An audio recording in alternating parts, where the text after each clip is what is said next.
Salut à toutes et à toutes, j'espère que vous allez bien. L'autre jour je me baladais en ville et j'ai été interpellée pour la énième fois par quelqu'un qui voulait me poser les éternelles mêmes questions sur mes dreads. Du coup je me suis dit que j'allais faire une petite vidéo pour regrouper ces questions qu'on me pose toujours. C'est pas que répondre m'agace, c'est toujours satisfaisant de pouvoir informer les gens, mais juste quand c'est toujours les mêmes questions ou même simplement que parfois pas d'humeur, c'est parfois délicat. Et ça n'arrive pas qu'à moi. Je pense que toutes les personnes qui ont des dreads sur la tête vont se retrouver dans au moins 2 points de la liste que je vous ai faite. Donc cette vidéo s'adresse principalement aux gens qui n'ont pas de dread. Ouvrez grand vos esgourdes, maintenant vous êtes informés. C'est tes vrais cheveux? Alors oui, ce sont mes vrais cheveux, de la racine jusqu'aux pointes. Mais c'est vrai qu'il existe des dreads synthétiques qu'on peut rajouter sur des cheveux non dreadés ou également en extension sur des cheveux dreadés. Il existe également des extensions naturelles qu'on peut rajouter sur des cheveux dreadés. Comment tu fais? Mes dreads à moi ont été faites au crépage puis au crochet. Il existe une multitude de façons de créer une dread. Le tout c'est d'emmêler suffisamment les cheveux pour qu'ils tiennent emmêlés. Tout le monde sait comment on crêpe des cheveux, je vous fais pas un dessin. Le crochet c'est un petit outil comme ceci,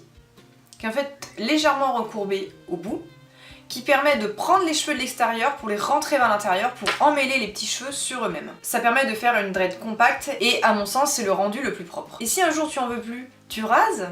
On n'est pas obligé de raser. Il est possible de démêler des dreads. Je l'ai déjà fait sur mes anciennes dreads. Ça représente beaucoup de temps, de patience, de travail, mais également de douleur, puisqu'arriver aux racines, ça tire vraiment très fort. Pour dire, quand j'ai démêlé les miennes, j'ai eu mal au crâne pendant 3 jours après avoir démêlé toute ma tête.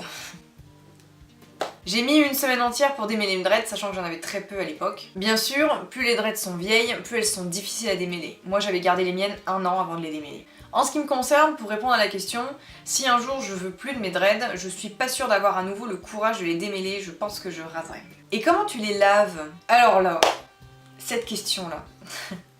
Je pense que j'ai pas assez de mes mains et de mes orteils pour compter combien de fois on me l'a posé. Faut dire que c'est quand même une étape particulièrement compliquée, hein. J'allume l'eau, je me mets en dessous, j'attends que mes dreads soient mouillés, je mets du shampoing, je shampouine, je rince, et voilà quoi. Enfin, je veux dire... tout le monde ne sait pas faire. Plus sérieusement, les dreads c'est exactement comme des cheveux normaux, c'est simplement que ça demande beaucoup plus de shampoing et beaucoup plus de temps. Comment tu les sèches? Là, pas de secret, j'attends. Et c'est très long. À l'air libre en été, mes dreads mettent environ 5-6 heures à sécher. Je les lave le matin et je laisse toute la journée à l'air libre. Et parfois l'hiver, quand je me couche et qu'elles sont encore humides, je passe un petit coup de sèche-cheveux. Attention les sèche-cheveux, surtout ne pas en abuser, ça abîme les cheveux, ça les rend plus fragiles, ça augmente le risque qu'elles tombent avec l'âge. Mais c'est vraiment pour éviter le torticolis au petit matin, un petit coup de sèche-cheveux rapide. Je peux toucher?